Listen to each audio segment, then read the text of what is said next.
Hello YouTube, Infinite Magicraid community, Gandalf here.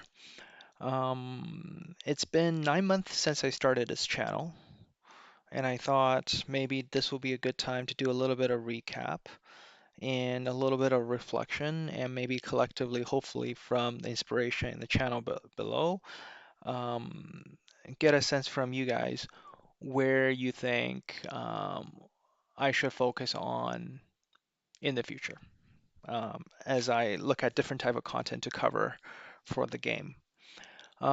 Definitely, it's been a wild ride, starting 9 months ago, where we were probably in the peak of our times with the largest community ever.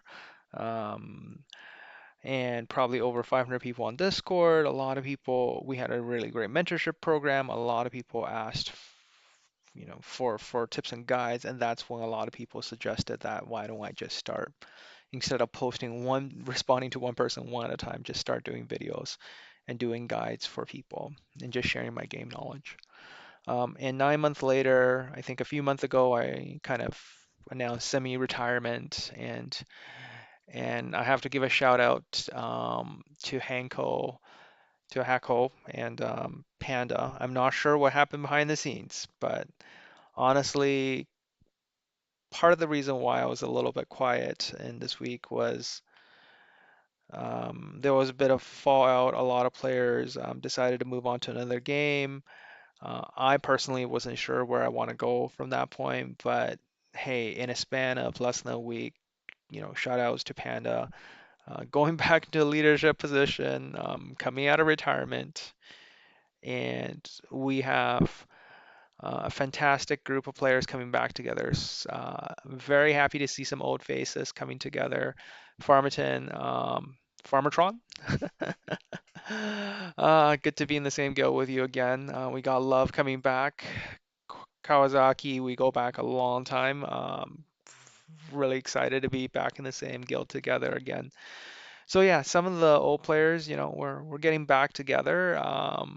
This is gonna be a really fun next phase in our journey, I guess. Still in retirement mode in terms of, not gonna deal with any guild politics. I'm just gonna be having fun, making content, helping new players out. That's where we're at. And I thought, I could also,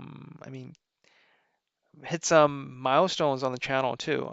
So again, thanks everyone. Want to just show you guys this briefly.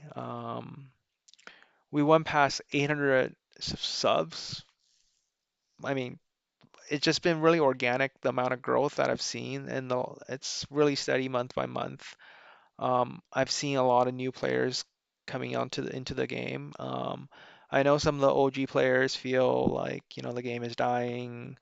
I feel like not really. I think, yeah, I mean, a lot of us have gotten bored, but there's a lot of new players coming in, and the updates I've seen the last month have, really improved the new player experience. They're really trying to make a game sustainable, right? And if we think about most gacha games, is the first year you can get a lot of hype, a lot of original players, you know, make have a lot of fun, and but whether or not a gacha game makes it for the long run, it's really in the second year. I mean, DH Games isn't a small developer company. I mean, they had a lot of other successful gachas. So, in the second year, yes, I know the limited hero is still kind of a drag for many, but like I commented in many other videos, is um, the free to play still have plenty of content. Yes, you will probably need a full limited roster to compete in the top 64, but there's probably a lot of PvE content that you wouldn't miss out on, even with just without using limited heroes. For example, like the latest Elemental City hero introduced will help you clear Endless Cloister boss very easily with his unique kit and a lot of direct damage. So, in fact, the next video I'll post will go into his mechanics in detail. But I also thought it was really cool for me to go watch some of the older stuff. I went through the very first video on the roadmap that I posted, and of course, a lot of these things I've all covered. but it's amazing to see what 9 month can do to your account. So I started at 9,000, 9,000 sanctuary, and I think somewhere along the way here you can see my old roster, and I was at 1920K in terms of power. Okay, 9 months later, right now I'm at 2400, and my sanctuary has gone up to 21,400. Um, and people are wondering, what kind of spending is that? So I think a lot of people, I think I shared in my videos along the way. I mean, from a content creator perspective, we do get reimbursed in vouchers. Typically, a month with what I do is around 500 vouchers. So let's just say $5,000 went into the account over a period of 9 months. I don't think it's at 5,000 yet, but let's just say 5,000. So 5,000 is how you transform an account that was maybe ranked 200-ish to consistently top 64. But let's face it, right? Like if you go back to some of the earlier videos, I was still kind of squeezing into the top 64 championship. It just take a lot of work. Now it's like a breeze. But like clearing content, $5,000 USD, right? Throw into this game. It made me stronger, but it's not like you couldn't have, if I were completely free to play, I'll probably be at like 2,200 right now.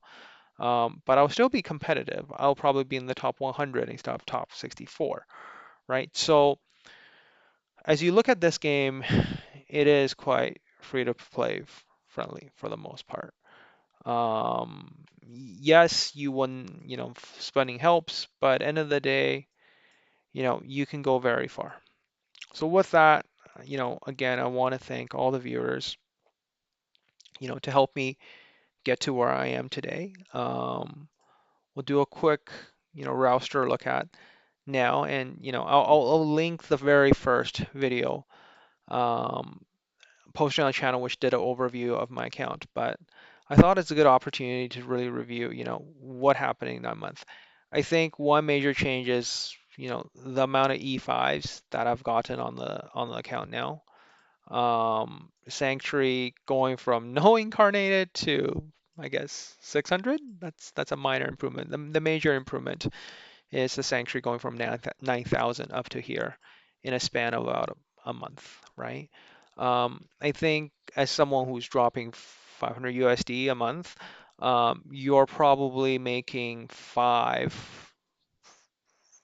full 5 stars. So you're climbing up your Sanctuary on average 1,000 plus ish a month. While if you're completely free to play, you're expected to probably do maybe 600 a month. Um, that's kind of the ratio. For the most part, I mean, I did do a specific guide on free to play, and you can get 20,000 gems easily, I think, a month, right? To 20,000 gems is quite a bit a month if you're able to clear all of the hardest content and being a relatively decent strong guild. So sustaining account is not that difficult. You just need to play through everything. And they have added a lot more stuff and free stuff you can get. Like, I mean, we got War of Thrones, we got Fair Arena added during this time period. I think Championship, we have gone through a lot of seasons by now. 9 month, yeah, 9 months ago, that will be third. Yeah, we didn't even have Championship, I think, at that point in time. If we think about 9 months ago. Sorry, Championship is every 2 weeks, right? Yeah, every 2 weeks. Sorry. Yeah, we did have Championship. What am I talking about? So yeah, this is where we're at on the account. We've seen the roster.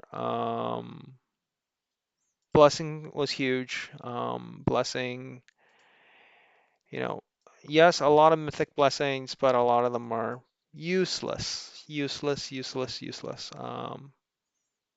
We wish we can get more use out of these, but most of them are useless, unfortunately. Like especially a lot of the damage reduction one. Like you get mythic, but the damage reduction is so tiny that yes, we can't have massive damage reduction because it'll be game breaking, but also it just feels very negligible. All right, enough of yapping. Let me know what you guys want to see. Um, there's definitely tier list rework on the tier list coming. Tier list rework do take a lot of time to prepare. But it has been 3 months since the last time I posted update, and we're seeing a lot of these hero strength adjustment, right? So this is very positive for a new player. Imagine you're starting out a new game.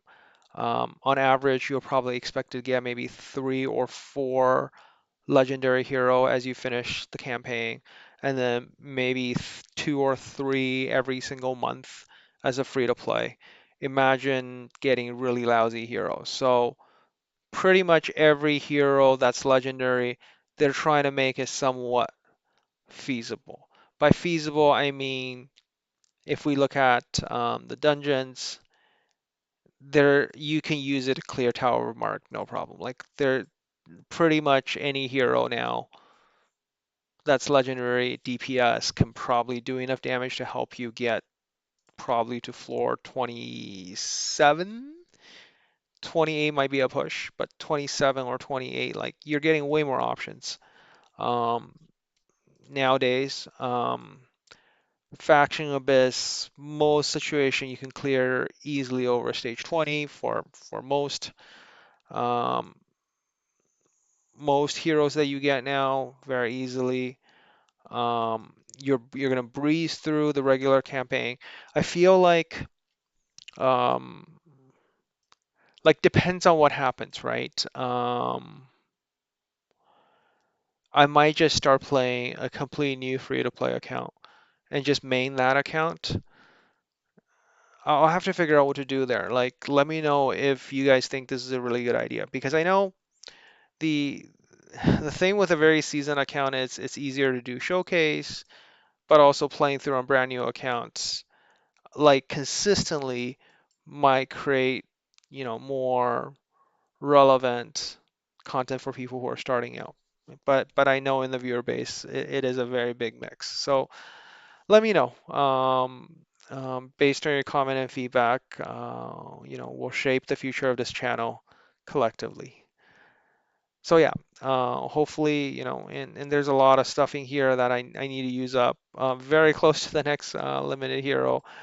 I still have a limited hero selection chest over here, trying to figure out um, who to 5-star. There's two legendary eye here. The mythic scales are stacking up. Too many scrolls. Need to figure out what heroes to build. So yeah, some of the mythic hero probably need to be built. It's stacking up. Waiting for the new Sega City mythic hero actually. So looking forward to building that right away, showcasing that. So yeah, we're playing the waiting game. There's a lot of exciting content. I'm sure that's coming our way. But in the meantime, let me know what you guys want me to focus on this month in the comments below, and I'll catch you in the next video. Gandalf out.